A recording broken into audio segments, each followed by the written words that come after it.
The greatest danger to any nation is not from external threats but from the enemies within. Hi and welcome to TFIGlobal Latin America, TFIGlobal's channel dedicated to the America in the Americas.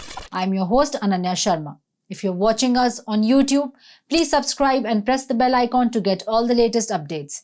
If you're watching us on Facebook, do like, share and follow the page. Let's begin. Ecuador's President Guillermo Lasso's time in office might soon be coming to an end. Approval rating of Guillermo Lasso is already under 15%, and now another corruption scandal has rocked Guillermo Lasso's government. This is a story of Ecuador, which has been a weak link in Latin America's war on drugs.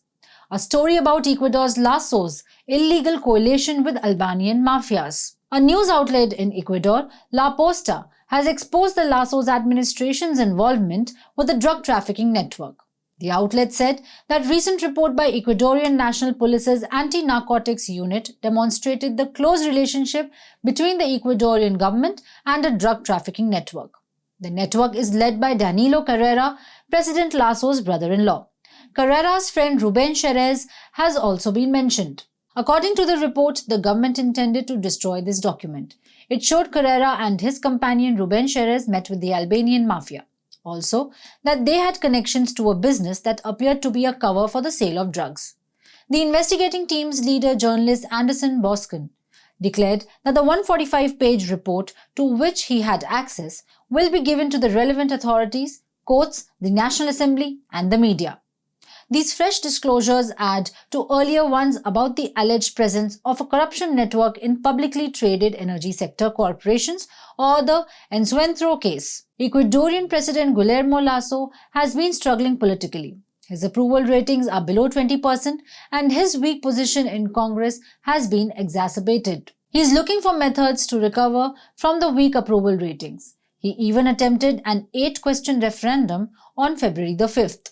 However, it was rejected by the general public. He also tried joining Pacific Alliance to boost his popularity. The alliance, a free trade association established in 2011 by Mexico, Colombia, Peru, and Chile, provided Lasso with the greatest immediate potential.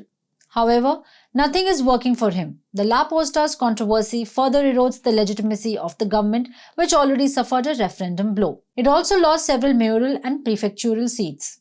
A number of voices are advocating for President Lasso's resignation as well as for an impeachment trial, a recall, or the so-called cross-death. A number of documents and audio recordings that connected the president's brother-in-law Danilo Carrera with acts of corruption and drug trafficking were made public. Rather than coming out clean, Lasso has threatened the outlet that exposed his government's involvement with drug mafias. Lasso said, "Our digital media has insinuated that the president is allegedly involved in a supposed network of corruption. These characters have attacked my integrity and that of my family, and I am not going to allow that." There's a Sanskrit verse, Vinash Kale Viprit Buddhi, which means when one's doom approaches, they start to act foolishly. The situation applies to Lasso aptly. Ecuador is the hub of Albanian mafia. Drug, human and weapon trafficking are all common activities for the Albanian mafia. According to the United Nations Office on Drugs and Crime, that is the UNODC, Ecuador was third worldwide in terms of the amount of cocaine intercepted in 2022, only behind Colombia and the United States.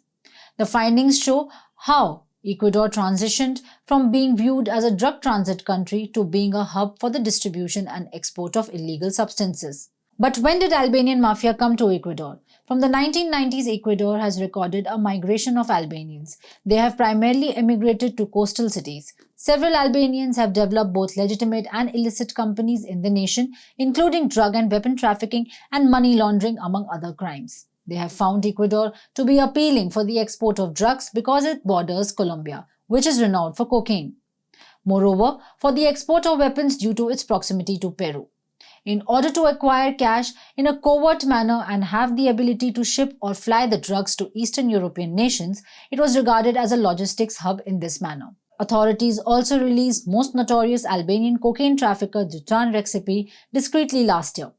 The connections of Ecuador's government with Albanian mafias have uncovered the major stakeholders behind the Ecuador's crisis.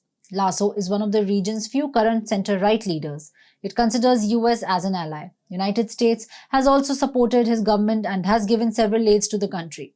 There are questions as to why the US is aiding Guillermo Lasso's government, which is drowned in corruption scandal. Critics say that US benefits from the drug and weapons trade and Lasso covertly helps Washington. The Lasso government has weakened Latin America's war on drugs. Not only it has increased the illegal trade in its own country, but in the regions as well. It won't be far-fetched to say that US arms and drug lobby has hands behind this.